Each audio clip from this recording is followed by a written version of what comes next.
Fala pessoal, aqui é a Amanda Amaral, nutricionista. Tudo bem com vocês? Espero que sim. Hoje eu vou dar seguimento à nossa série Nutrição e o Câncer de Mama. Antes de começar a falar sobre o assunto, eu já vou pedir para vocês comentarem, curtirem, compartilharem e dar aí a sugestão, porque para mim é muito importantíssimo. Eu já agradeço de antemão as pessoas que estão interagindo comigo, estão dando feedback. Isso para mim é muito valioso, tá, gente? Muito obrigada. A prevalência do câncer de mama no Brasil ele ocorre entre mulheres de 40 a 69 anos. Isso ocorre por conta da exposição mais prolongada aos fatores de riscos como hormônio, tabagismo, alcoolismo, dieta inadequada e o sedentarismo. Nos últimos anos tem-se percebido, a nível mundial, um crescimento dessa neoplasia em mulheres mais jovens.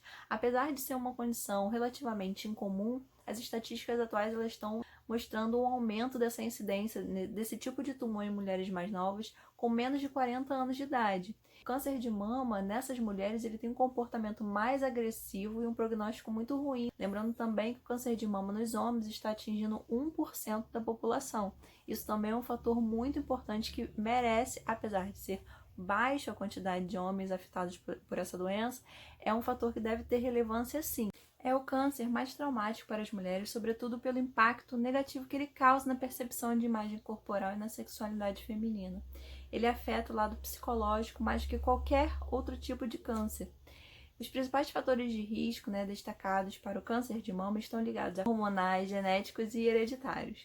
Existem aí, muitos tipos de câncer de mama, podendo apresentar-se como invasivos ou não invasivos, e cada um tem as suas particularidades. Os cânceres não invasivos, eles permanecem dentro dos ductos ou lóbulos da mama e eles não crescem ou invadem outros tecidos. Já os cânceres invasivos, eles espalham e invadem os outros órgãos. A história familiar é um fator de risco expressivo quando se analisa mulheres que já manifestaram a doença. Então, mulheres com parentes de primeiro e segundo grau que foram diagnosticadas com câncer de mama, elas têm um risco maior de desenvolver a doença. Uma mulher que herdou uma mutação da BRCA1 ou CA2, elas têm 5 vezes mais chances de desenvolver o câncer de mama comparado a uma mulher que não tem essa mutação. A idade cronológica também aumenta o risco de desenvolver essa doença.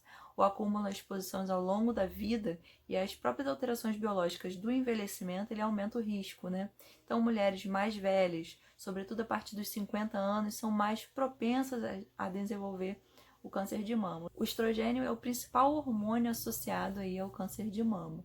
Ele afeta diretamente o crescimento das células da mama.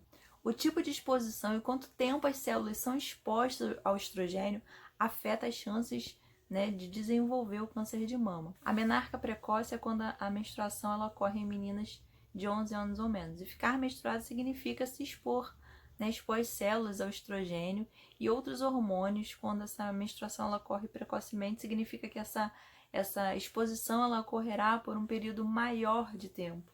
E esse processo ele aumenta o risco de desenvolver câncer de mama. A gravidez, por exemplo, ela cessa a exposição das células da mama ao estrogênio circulante. Do mesmo modo, ele diminui o número total de ciclos menstruais que a mulher teria em uma vida, E a mulher que tem sua primeira gravidez a termo após os 30 anos de idade, ela tem um risco levemente maior aí de desenvolver o câncer de mama. Engravidar em idade precoce reduz o risco de câncer de mama. Quanto mais filhos uma mulher gerar, maior será a proteção contra câncer de mama. E a nuliparidade, ou seja, não ter filhos, vai estar aumentando aí o câncer de mama. A menopausa é a última menstruação e ocorre quando os ovários encerram a produção hormonal e o nível de estrogênio e de progesterona eles vão cair. . Isso faz com que a mulher ela pare de sangrar a cada ciclo menstrual. Não há uma idade exata para a menopausa ocorrer, mas normalmente ela ocorre aí entre os 45 e 55 anos de idade.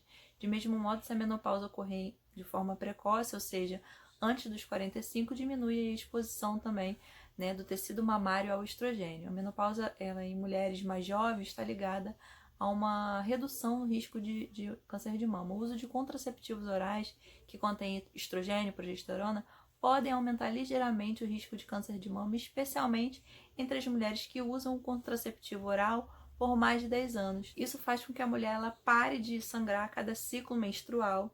Não há uma idade exata para a menopausa ocorrer, mas normalmente ela ocorre aí entre os 45 e 55 anos de idade.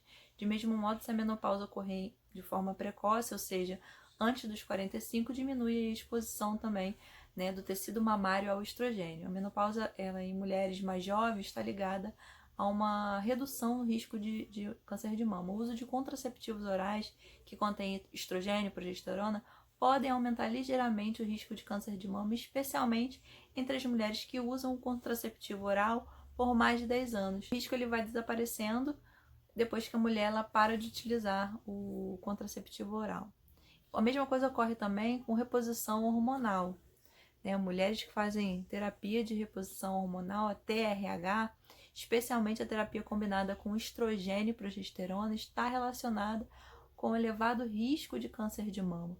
Quando a TRH ela é terminada, o risco também de desenvolver ele vai gradualmente sendo suspenso.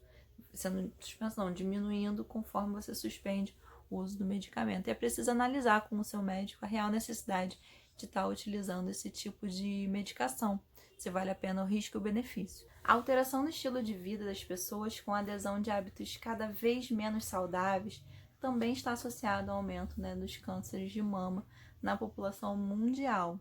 Os principais fatores de riscos relacionados ao comportamento e ao ambiente no surgimento do câncer de mama, ele vem aí como sendo o tabagismo, o etilismo, a obesidade e uma vida sedentária. O tabagismo, por exemplo, por si só já é causador de uma quantidade absurda de câncer no mundo, independente de ser de mama ou não. O etanol tem ação que estimula a carcinogênese. Ao chegar no intestino, ele pode funcionar como um solvente, permitindo a passagem de várias substâncias carcinogênicas para dentro da célula. Então, os estudos mostraram que o etanol, em qualquer quantidade, ele pode causar o desenvolvimento de 7 tipos diferentes de câncer, que seria de boca, faringe, laringe, esôfago, estômago, fígado, intestino e mama. Cerca de 30% dos casos de câncer de mama eles poderiam ser evitados com mudanças no estilo de vida. A elevada ingestão de alimentos gordurosos ele pode estar associado ao aumento do risco de alguns tipos de câncer de mama. As pesquisas mostram que a ingestão de fruta, de verduras, de legumes podem proteger, né, em média 20% do surgimento de qualquer tipo de câncer.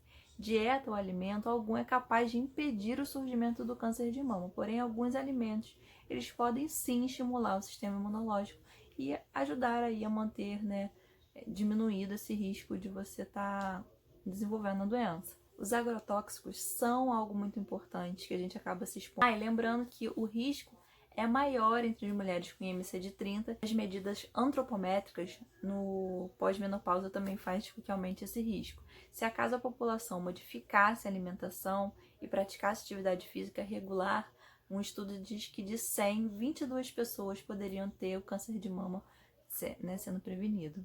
No próximo vídeo, né, e último vídeo, eu estarei falando realmente o que a alimentação ela ajuda uma mulher ou um homem que esteja com câncer de mama ou apenas querendo se proteger que essa doença não venha a afetar. Então, eu espero que vocês tenham gostado desse vídeo. Deixa o like, curta, compartilha, comenta e dê sugestão, gente. Beijos.